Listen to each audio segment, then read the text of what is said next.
அனைவருக்கும் வணக்கம். நம்ம வீட்டில் தெய்வங்கள் இருப்பதை நம்ம எப்படி தெரிஞ்சுக்கிறது, அதை உணர்த்தும் அறிகுறிகள்லாம் என்ன, அதை பற்றி தான் இந்த பதிவில் பார்க்க போகிறோம். வீடியோவை ஸ்கிப் பண்ணிடாதீங்க. இப்போ தான் முதல் முறையாக பார்க்குறீங்கன்னா உடனே நம்ம தெய்வீக ஆற்றல் சேனலை சப்ஸ்கிரைப் பண்ணி வச்சுக்கோங்க. நிறைய ஆன்மீக தகவல்லாம் போட்டுட்ருக்கோம். உங்களுக்கு ரொம்பவும் பயனுள்ளதாக இருக்கும் அப்படின்னு நினைக்கிறேன்.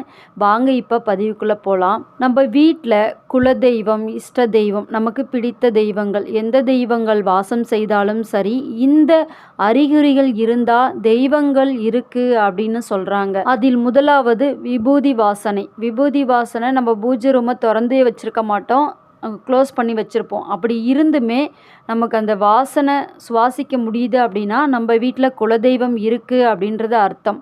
அதே போல் எலுமிச்சை வாசனை, வேப்பிலை வாசனை, அம்மனுக்குரிய பொருளான வேப்பிலை வாசனை, அந்த வாசனையே நமக்கு தெரியும், உணர முடியும். அப்படிலாம் வாசனை வரும் அப்படின்னு சொல்லப்படுது.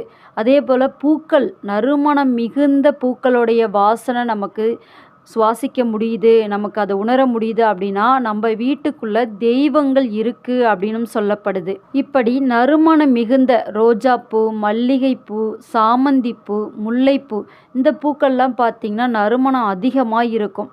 காற்றின் மூலம் அந்த வாசனை நமக்கு வரும். அப்படி வந்தால் நம் வீட்டில் குலதெய்வத்தோட அருள் இருக்குது, தெய்வங்கள் வாசம் செய்வதாக ஐதீகமாக சொல்லப்படுது.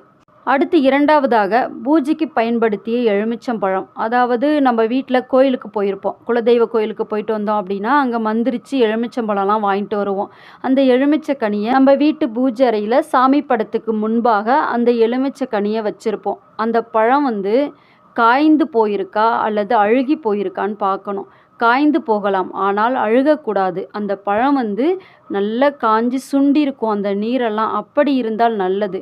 அந்த பழம் நல்லா கொலகொலன்னு நொந்து போய் அழுகி போய் இருக்கான்னு பாருங்கள். அப்படி இருந்துச்சு அப்படின்னா அந்த பழத்தை எடுத்து உடனே நம்ம கால்படாத இடத்துல போட்டுடணும். அப்படி வச்சிருக்கவே கூடாது.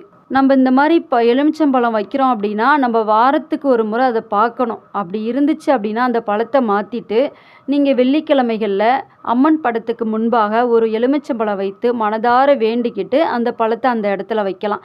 இப்படி வச்சோம் அப்படின்னா நம்ம வீட்டுக்கு எந்த ஒரு திஷ்டியும் வராது, கந்திஷ்டி நீங்கும். மற்றவர்களுடைய பார்வையிலிருந்து நம்ம வீட்டுக்கு வரக்கூடிய எதிர்மறை ஆற்றல்கள் நீங்கி நேர்மறை ஆற்றல் இன்க்ரீஸ் ஆகும் அப்படின்னு சொல்லப்படுது. அடுத்து மூன்றாவதாக நம் வீட்டில் உள்ள சுவாமி படங்களுக்கு வைக்கிறோம் இல்லையா, மஞ்சள், குங்குமம், சந்தனம். ஒரு வாரம் ஆனாலுமே அதனுடைய பொலிவு அப்படியே இருக்கும். அந்த பொலிவு மாறாது. நம்ம தீபம் ஏற்றும் போது பார்த்தோம்னா ரொம்ப அழகாக இருக்கும். அந்த படத்தை பார்க்கும்போதே மனதுக்கு ஒரு மகிழ்ச்சியாக இருக்கும். இப்படிலாம் இருந்தால் அந்த வீட்டில் குலதெய்வம் இருக்குது அப்படின்னு சொல்கிறாங்க. அடுத்து நான்காவது, நம்ம வீட்டுக்கு மேலே அடிக்கடி காகம் சத்தம் போட்டுக்கிட்டே போயிட்டு வந்துட்டு இருந்துச்சு அப்படின்னா அந்த வீட்டில் தெய்வ சக்தி உள்ளது என்று அர்த்தம். அதே போல் அந்த வீட்டில் முன்னோர்களுடைய ஆசி நிரந்தரமாக இருக்குது என்று அர்த்தம். அப்போது காகம் சத்தம் போடுவதுங்கிறது ரொம்பவும் நல்லது, முன்னோர்கள் ஆசி கிடைக்கும். இந்த காகம் சத்தம் போடுதல், மற்ற உயிரினங்கள் சத்தம் போடுதல் பற்றி நான் ஒரு பதிவே போட்டிருக்கேன். அந்த வீடியோ நம்ம தெய்வீக ஆற்றல் சேனலில் இருக்குது. அதை பற்றி தெரிஞ்சுக்கணும் அப்படின்னு நினைக்கிறவங்க அந்த வீடியோ பார்த்து தெரிஞ்சுக்கோங்க.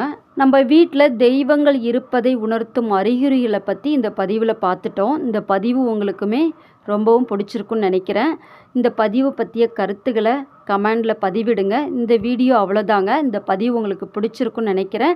லைக் பண்ணுங்கள். நம்ம தெய்வீக ஆற்றல் சேனலை இதுவரைக்கும் சப்ஸ்கிரைப் பண்ணாமல் பார்க்குறவங்க சப்ஸ்கிரைப் பண்ணிவிட்டு பாருங்கள். இந்த வீடியோவை பற்றிய கருத்துக்களை கமெண்ட் செக்ஷனில் பதிவிடுங்க. மீண்டும் சந்திப்போம். வாழ்க வையகம், வாழ்க வளமுடன். நன்றி, வணக்கம்.